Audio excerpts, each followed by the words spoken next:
Emotions are always with us. You might feel happiness when you laugh with a close friend or fear when you approach a growling dog.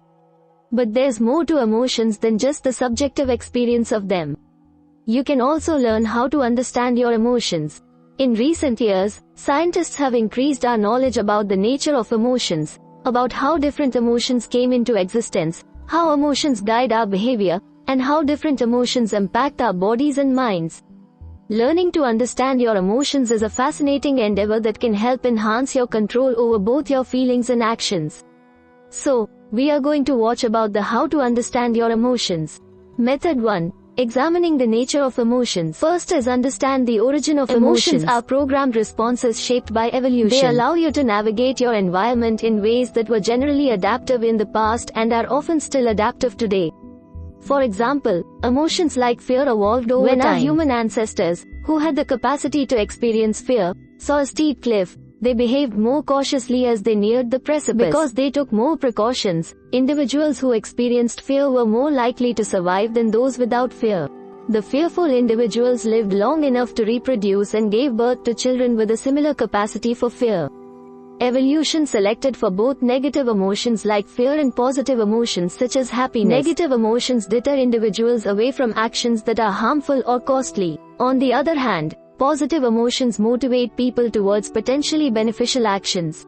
Step 2. Know the basic emotions. Most psychologists agree that there are a set of so-called basic emotions with which all humans are endowed. These basic emotions are anger, disgust, fear, happiness, sadness, and surprise. Researchers have since expanded the list of emotions to include contempt, pride, shame, love, and anxiety. There may be more basic emotions than that, but the extent to which they are universally experienced or culture-specific remains up for debate. Step 3. Learn about the role emotions play. Are incredibly important for our survival, our ability to thrive, and our ability to make good decisions. All emotions, even negative ones, help us navigate our world. For example, imagine you woke up one day, and you didn't feel embarrassed or have any sense of shame or social anxiety. You generally did not care at all how you acted in front of other people. Chances are you would lose all your friends if you didn't care how you acted around them. That's because emotions help us to get along with others. Step 4. Recognize how emotions affect decision-making. Emotions are critically important to our ability to make decisions. Emotions provide value or weight to some information, thereby biasing our decision-making in one direction or another. Several studies have found that people with lesions to parts of their brain that are involved with emotion have impaired decision-making and in some cases impaired moral behavior. The most famous of these cases is Phineas Gage, PG. While working, PG was accidentally impaled in the head with an iron rod, damaging a part of his brain involved in the processing of emotion. Miraculously, PG survived the accident. Although he was never the same person again. His personality changed drastically. He displayed flat or inappropriate emotion, made horrible decisions, and was miserable to be around. One of the main reasons for this shift in behavior was that the rod had damaged a part of his brain involved in emotion. One group that has trouble in society are psychopaths. One of the key diagnostic criterion for psychopathy is a lack of emotion, something called callous unemotional traits or a lack of empathy or guilt. Lacking these emotions can lead to antisocial and sometimes criminal behavior, highlighting the importance of emotion to our sense of morality. Step 5. Know that emotions can become disordered. Just as you could get a disorder of your kidneys or eyes, your emotions can also become disordered. If you think your emotions are potentially disordered, talk to a mental health professional about treatment options. Some of the more common disorders of emotion, or mental disorders in which emotions are affected include depression, which involves persistent and long-lasting feelings of sadness and a loss of interest. General anxiety disorder refers to extended and excessive worry about day-to-day occurrences. Schizophrenia can be associated with a lack of emotions or an irritable or depressed mood. Mania, which generally occurs in bipolar disorder, refers to an extended period of abnormally and excessively elevated mood. Manic individuals may also be excessively and persistently irritable. Finally, record when your emotions occur. Once you have a sense of when emotions arise and how they feel, you can take notes on your emotions to further understand them. To learn more about the specific emotions you experience and what triggers them in your life, keep a log of when you feel an emotion and write down what you think triggered it. For example, maybe you felt anger and you recalled that soon before you realized that you had to wait in line for 15 minutes for lunch, and you hate waiting in lines. You can use this information to increase or decrease the emotions that you want or don't want in your life.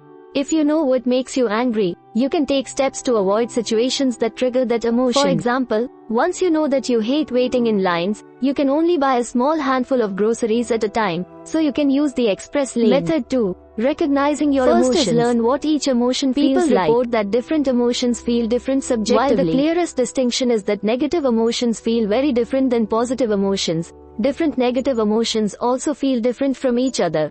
Embarrassment feels different than sadness, which feels different from fear. Step 2. Learn what anger feels like. Anger is experienced when someone has wronged you in some way. It serves to dissuade them from doing so again in the future. Without an emotion like anger, people might repeatedly take advantage of you. The experience of anger sometimes begins in the back between the shoulder blades and travels upward, along the back of the neck and around the sides of the jaws and head. When experiencing anger, you may feel hot and flustered. If you notice sensations like tension, pain, and pressure in your back, neck, and jaws, you may be internalizing your anger.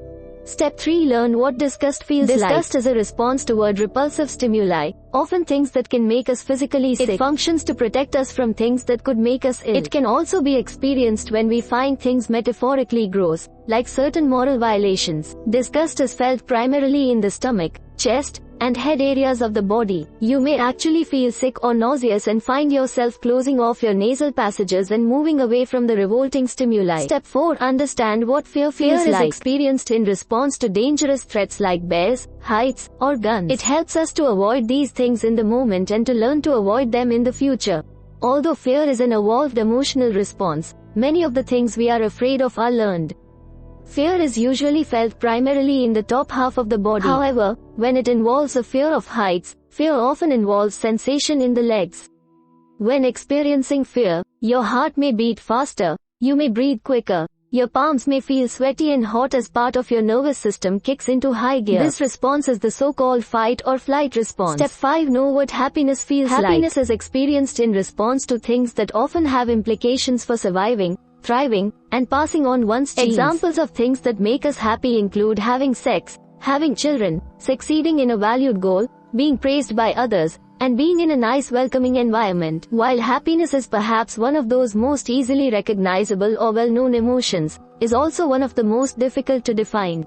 It can involve feelings of warmth throughout the whole body, or it can involve a sense of feeling content, safe, or living the good life. Step 6. Review what sadness feels like. Sadness is experienced in response to a loss that we care about. It is a very painful emotion, which may act to help us to avoid losses in the future or to appreciate what we have when we get something back, such as in the case of a romantic partner. Sadness often begins in the chest and moves upward through the throat and up to the eyes where we see tears. You've probably heard the expression, "She's all choked up." Allowing yourself to cry fully can be a cleansing experience. Paying attention to the physical sensations in these areas and allowing the energy to move, helps us to grieve after a loss and empathize with others' suffering. Finally, know what surprise feels like. Surprise is experienced when something is unexpected but not deemed to be a threat. It is an interesting emotion in that it is relatively neutral in valence compared to the other emotions, which are often felt as positive or negative. Surprise may function to help reorient attention to novel unexpected things. Surprise is felt primarily in the head and chest. It is experienced in response to the unexpected. It can feel like a bit of a jolt. We hope it is useful to you. Please subscribe to our channel to upskill yourself.